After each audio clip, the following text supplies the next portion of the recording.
When it comes to chatting about all things scary, there are few things that rattle me as much as the concept of cults. Institutions that are created purely to prey on the vulnerable are just heinous.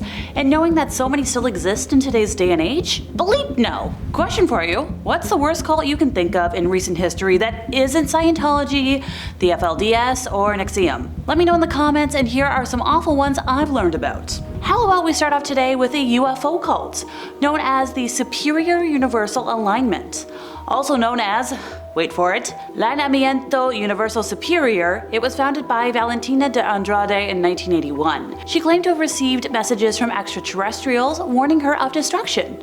If, however, she shared their warnings with others, she and her followers would be saved. Similar to the Raelians, SUA believes that Jesus was actually an extraterrestrial messenger. They also believe that males born after 1981 are evil and that their lives should end as payment to the superior beings. In 1989, the Amazonian town of Altamira received a sudden increase in reports of missing boys. Not having clear clues about the disappearances, the authorities couldn't do anything about it. By 1993, the reports rose to 19 missing young folks with no trace or clue as to find them. By that time, the bodies of 5 of the missing were found dead with signs of torment and castration, and it was determined that these killings were connected to the medical guild because the castration seemed to be made by a medical expert. But other than that, nobody knew anything and there was no evidence. So the authorities opened an investigation and began to connect the dots between the killings and those who were missing. The bodies of the boys were identified as homeless ones who had worked in the streets, but most of the missing ones had been reported by their families. This fact unsettled and confused the detectives in charge of the investigation, and they were like, okay, both cases can't be related, because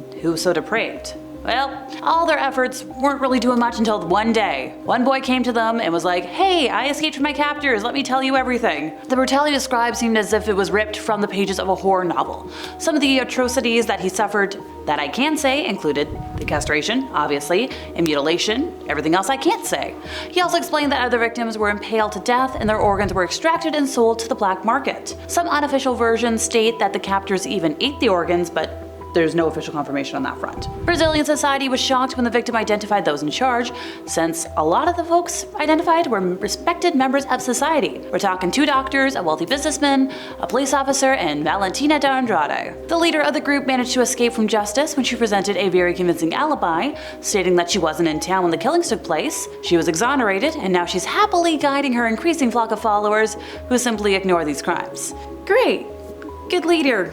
Moving on to the Nuwaubian Nation, which was a black supremacist cult, but instead of enacting a race war, its leader, Dwight York, mostly used it to amass a stable of young body-selling service type SLAVES. So York began founding several black Muslim groups back in New York in 1967 and changed his teachings and names of his groups many times, incorporating concepts from Judaism, Christianity, UFO religions, New Age, and many esoteric beliefs.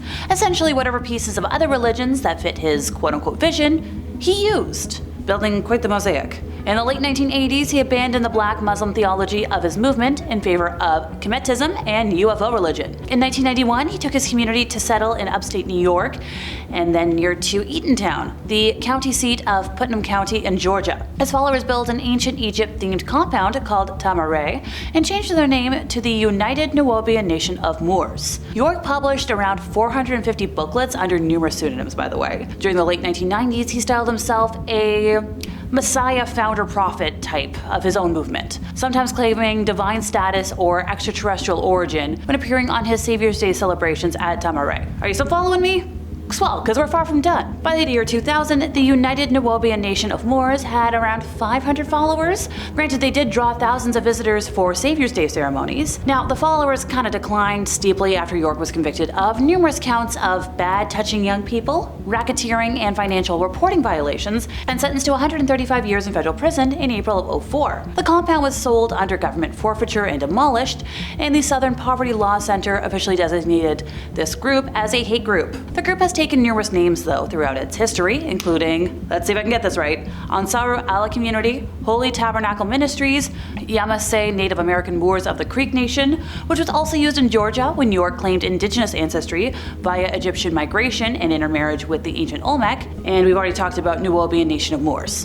By the way, York is still in prison for, bad things, but his followers have continued popping up over the years, mostly after they do crimes. Great. As of 2010, some factions of the subculture in the United States appeared to continue to support York, portraying his conviction as a conspiracy by the white power structure. Malik Zulu Shabazz, chairman of the new Black Panther Party and York's lawyer, described him as a great leader of our people and a victim of an open conspiracy by our enemy. So make of that what you will.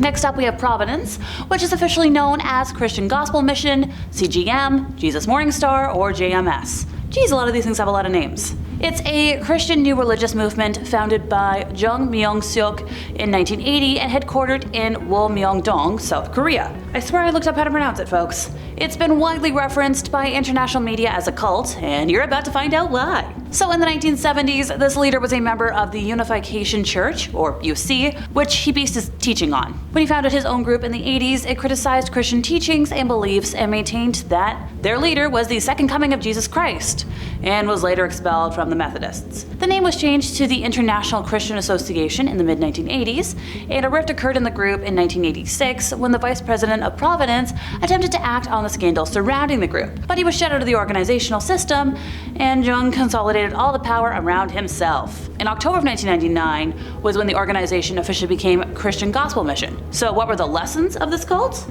Alrighty, everybody, buckle in. One lesson implies that those who do not meet the leader will not go to heaven. Another is that anybody who's going to betray the leader, you're committing a grave crime. During the instruction of the advanced level of the 30 lessons, it is taught that your leader is the Messiah, proven through the numerological interpretation of prophecy dates and times in the book of Daniel. Providence preaches the advent of the complete Testament era, and allegorizes the relationship between God and man to that between the groom and bride, or two lovers.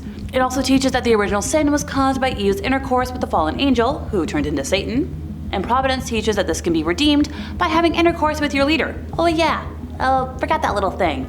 The leader of all this was found to have forced female followers to have coitus with them as a religious behavior meant to save their souls in the Korean court of law. Former members have stated or testified that young and attractive women were presented to their leader as gifts, with whom he coercively engaged in icky acts, which was explained to them as a purification rite. So in April of 2009, our crazy leader was convicted of harming someone in the R-word way by the Supreme Court of Korea and sentenced to only 10 years of imprisonment. He was released in February of 2018, and following his release from prison, the Korea Post reported that the Providence faith movement had reached more than 70 countries. Before I get sick, we're moving on to the Nation of Yahweh. In 1978, Hulan Mitchell Jr. left the Nation of Islam because it just wasn't extreme enough for him. He rechristened himself Yahweh Ben Yahweh and founded the Nation of Yahweh. Try saying that 5 times fast. The group is classified as another black supremacist cult by the Southern Poverty Law Center and as an official cult by the Miami Herald. Swell. The SPLC has criticized the beliefs of the Nation of Yahweh as racist, stating that the group believes that black people are the true race and that whites hold wicked powers. They've apparently calmed down a bit in recent years, but the belief still seems to hold. The SPLC also claims that the group believes that Yahweh Ben Yahweh